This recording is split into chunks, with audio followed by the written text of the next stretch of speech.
കേന്ദ്ര ബജറ്റിൽ കേരളത്തെ അവഗണിച്ചതിൽ വിവാദ പ്രസ്താവനയുമായി കേന്ദ്രമന്ത്രി ജോർജ് കുര്യൻ. കേരളം പിന്നോക്കമെന്ന് പ്രഖ്യാപിച്ചാൽ സഹായിക്കാമെന്ന് കേന്ദ്രമന്ത്രിയുടെ പരിഹാസം.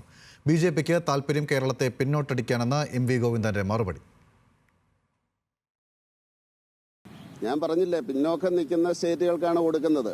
കേരളം പിന്നോക്കമാണെന്ന് പ്രഖ്യാപിക്കൂ, അപ്പോൾ കിട്ടും. ഞങ്ങൾക്ക് റോഡില്ല, ഞങ്ങൾക്ക് വിദ്യാഭ്യാസം ഇല്ല, ഞങ്ങൾക്ക് അങ്ങനെയുള്ള കാര്യമില്ല എന്ന് കേരളം പ്രഖ്യാപിച്ചാൽ കേരളം മറ്റ് സംസ്ഥാനങ്ങളെക്കാൾ വിദ്യാഭ്യാസപരമായിട്ട് പിന്നോക്കമാണ്, സാമൂഹ്യപരമായിട്ട് പിന്നോക്കമാണ്, ഇൻഫ്രാസ്ട്രക്ചർ രീതിയിൽ ഞങ്ങൾ പിന്നോക്കമാണ് എന്ന് പറഞ്ഞു കഴിഞ്ഞാൽ അത് കമ്മീഷൻ പരിശോധിക്കും.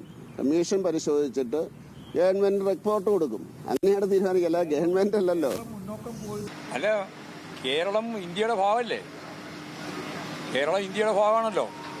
കേരളം വളർന്നു വന്നത് കേരളത്തിലെ ഇടതുപക്ഷ ജനാധിപത്യ മുന്നണി പ്രസ്ഥാനം നടത്തിയ നിരവധിയായ സംരംഭ പ്രവർത്തനങ്ങളിലൂടെയാണ് കേരളമായത്. വെറുതെ ആയതല്ല. ആ കേരളത്തെ ഇനിയും മുന്നോട്ടേക്ക് നയിക്കാനുള്ള സഹായമാണ് കേന്ദ്രം നൽകേണ്ടത്, അല്ലാണ്ട് പിന്നോക്കം പോകണമെന്നല്ല പറയേണ്ടത്. അപ്പോൾ കേരളം മുന്നോക്കം വന്നിട്ടുണ്ട്. എപ്പോഴാണോ കേരളം പിന്നോക്കം പോകുന്നത്, അങ്ങനെ പിന്നോക്കം പോകാനുള്ള ഒരു സഹായമാണ് ജോർജ് കുര്യൻ്റെ സഹായം. കേരളം പിന്നോക്കം പോകട്ടെ എന്നാണ് അവർ ധരിക്കുന്നത്. അങ്ങനെ പോകില്ല. കേരളം ഏത് പ്രതികൂല പശ്ചാത്തലത്തെയും അതിജീവിച്ചുകൊണ്ട് കേരളം മുന്നോട്ട് തന്നെ പോകും. മുന്നോട്ടേക്ക് പോകാൻ തന്നെയാണ് ഉദ്ദേശിക്കുന്നത്.